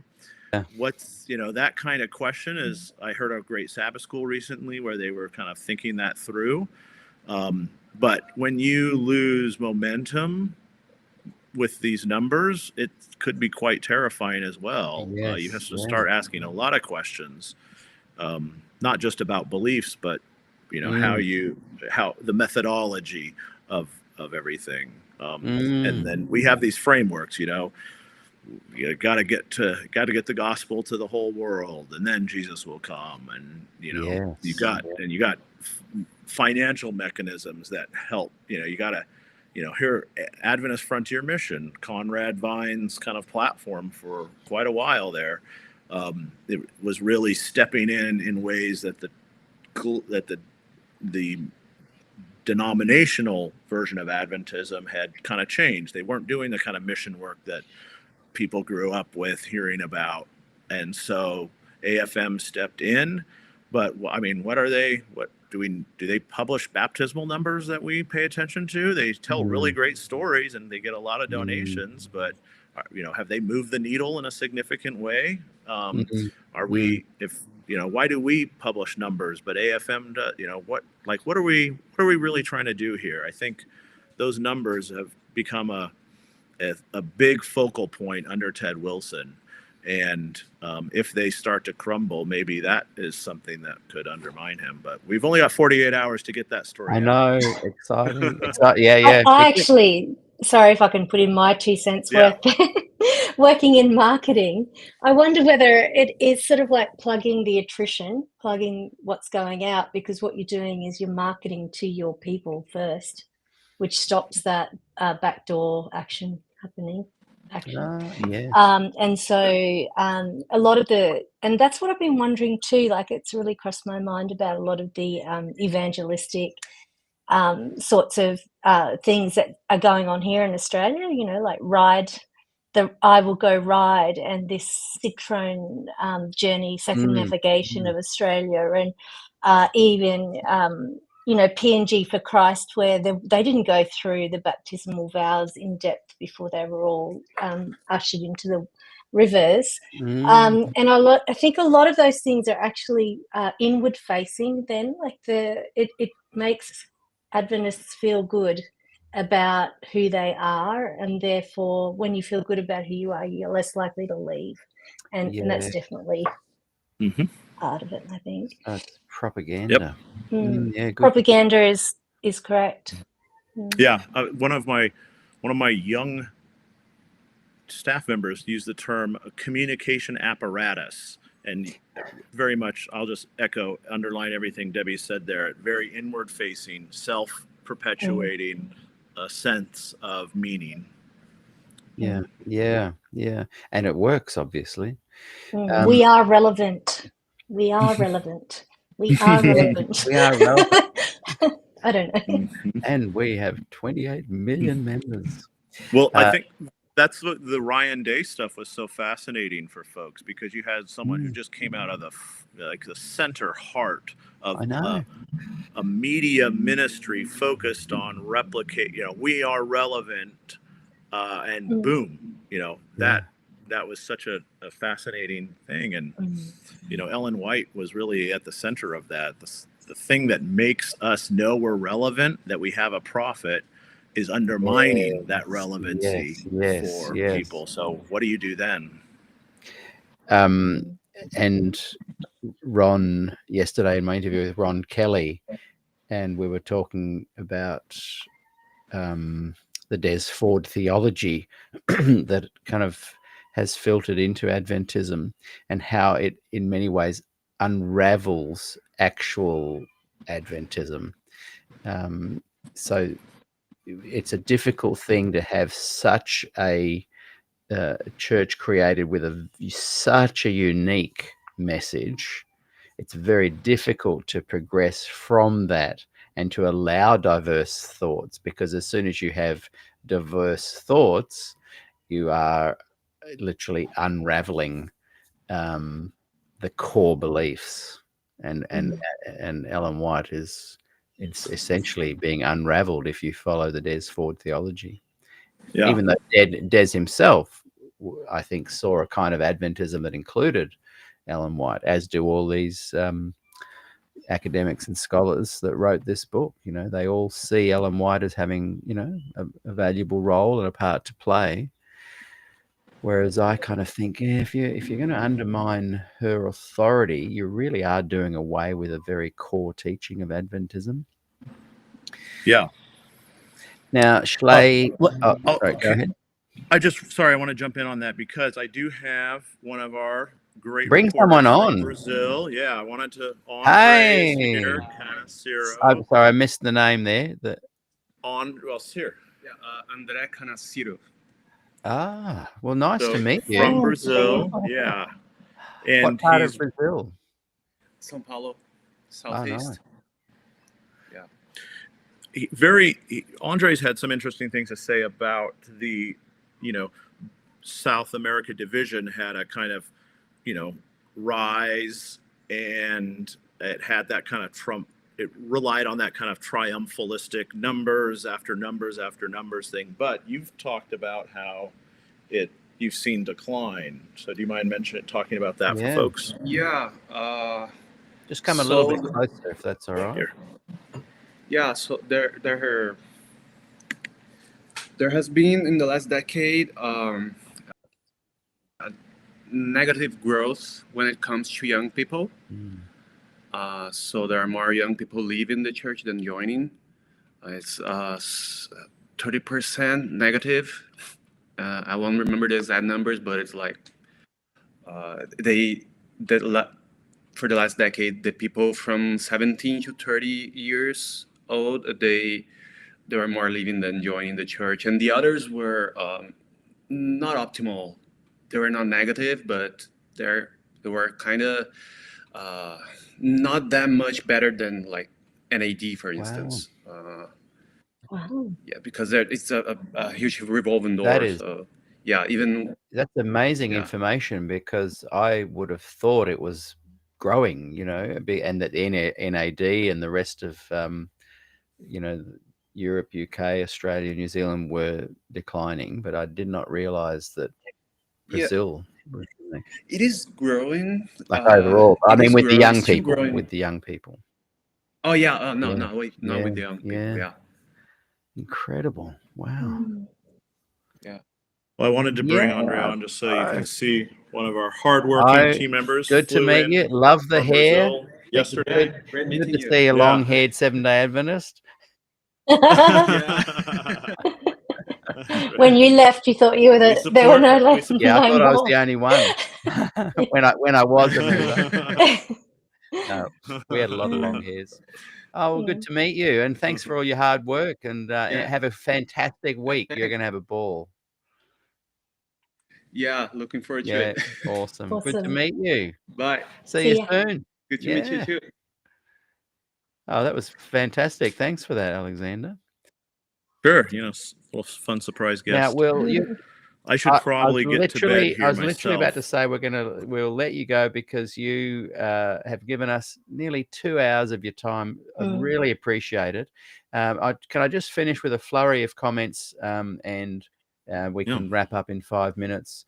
Schley just added, he agreed with something Jane had said, then every man becomes his own pope, reading scripture and deciding what it means, just like Miller, the pioneers, Ellen, etc. And in some ways, Schley, that is a good... That's Jane Krause. No, Schley wrote it in response to Jane. Oh, sorry. And Schley, you know, was talking about that idea of succession, and my theory was that that's not so important.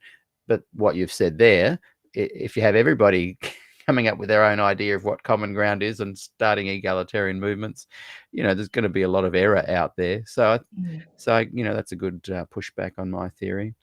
Andy Mack writes, and I wanted to say just quickly, Gillian had just written, Gillian Ford wrote, is Dale Galusha leaving Pacific Press? No, I do not think that. I don't know. I've never heard nothing. But there's a new editor, that. Is there, coming on board? Or? No, he's the president, and I think just you mentioned something about Pacific Press, someone leaving and someone coming in that's new earlier. I thought you mentioned that.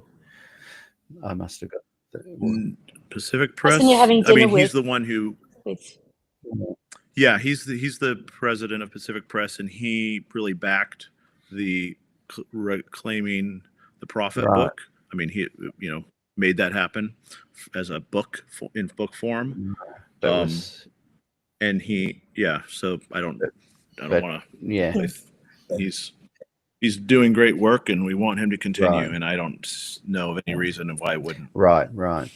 Yeah, I think you just said something about someone you're catching up with dinner that was new to Pacific Press, but we must have heard it wrong.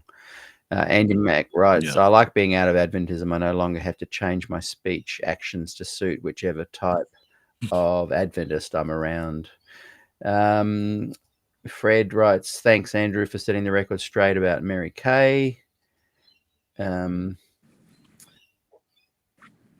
lots of great comments there. I think we will wrap it up unless there's anything you've seen there in the comments.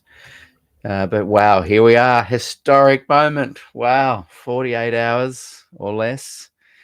Can we get you back at some point, Alexander, during the show? Like, just randomly write to me and say, I can come on now for 10 minutes. And if I'm near the phone, we'll just do it. I really want to get everyone a chance to see the place. And I don't know if you're allowed to have a camera in there. Okay. Yeah, we can come. Yeah, we'll get into the press booth. It's real world, so we're going to go meet with the GC comms. We're part of the external media, so we'll see our Adventist Today will be there. Fulcrum 7 I saw has a badge, so some other people. 3ABN, so we'll see what happens. But we'll be up. Hopefully we could go. We'll see how the Wi-Fi connection is, but we'll try to do something. Since you're down to do something kind of quick. we can wait for some kind of moment and Yeah. maybe go live and give this great audience a chance to see things. Yeah.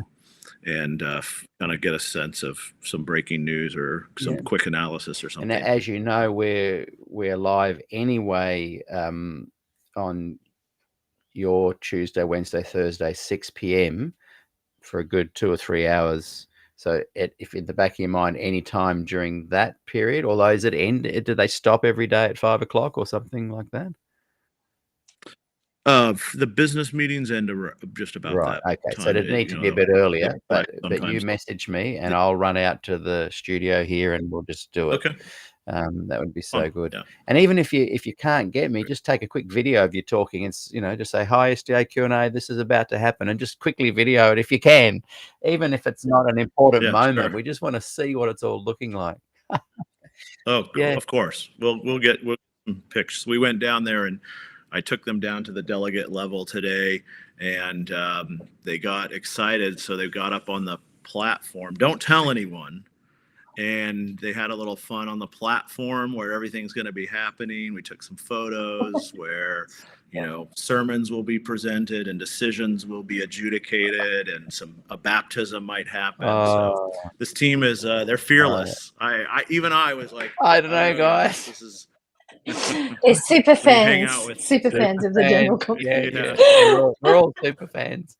Hey, well, thank you, Alexander Carpenter, Executive Director of Pleasure. Spectrum, Debbie Hooper with her new YouTube channel starting. Go and subscribe to that. It's Adventist Stories Told, and you can find out all about that stuff. And don't forget, go into the comments and you can get a download of Reclaiming the Prophet as well. Thank you, Alexander, for giving us that opportunity. And we'll leave it there. Don't forget to join me tomorrow, everybody, for our Good News Fellowship at 6 p.m. Thursday Pacific time, and New South Wales 11 a.m. Friday. Until then, see you all later. Thanks, everyone. Historic moment. Wow. I'm excited. Thank you. Thank you. See you soon. Thanks.